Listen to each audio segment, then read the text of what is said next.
কি অবস্থা ভাই ব্রাদার? আজ আমরা বিশ্লেষণ করব এক অদ্ভুত প্রজাতির প্রাণী সম্পর্কে, যাদের চিন্তা ভাবনা এবং বাস্তবতার মাঝে এক বিশাল দূরত্ব। তো চলুন দেখি তারা আসলে কারা আর কেন এত নাটক করে। শাহবাগী গাইতে দ্বন্দ্ব বিড়ি কাটে চিলাচিলি বিবেক বন্ধ শাহবাগী গাইতে দ্বন্দ্ব গাঞ্জাই মারে টান চোখ মুখ বন্ধ।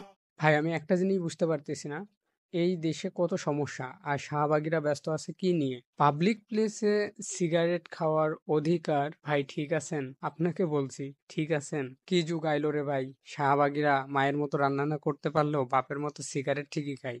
এখন ওদের দাবি পাবলিক প্লেসে ধোঁয়া উড়াইতে চাই। আগে জানতাম খাদ্য, বস্ত্র, বাসস্থান এগুলো মৌলিক অধিকার।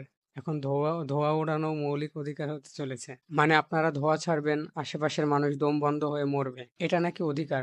বাহ, গণতন্ত্রের নতুন সংজ্ঞা। আর স্বরাষ্ট্র উপদেষ্টার কি দোষ? জানেন, ওপেন জায়গায় কিন্তু সিগারেট খাওয়া এই নারী পুরুষ সবার জন্যই নি, এটা কিন্তু একটা অফেন্স। এই জন্য আমি আপনাদের কাছে অনুরোধ করব, ওপেনে যেন কেউ সিগারেট না খায়। আর এখন তো এই যে রোজার সময় সবারই একটু সংযমী হতে হবে।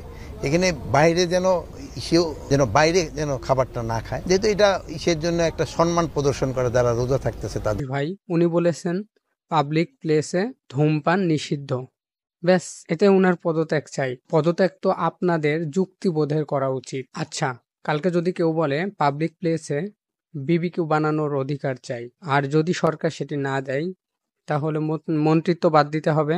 আসল কথা কি জানেন?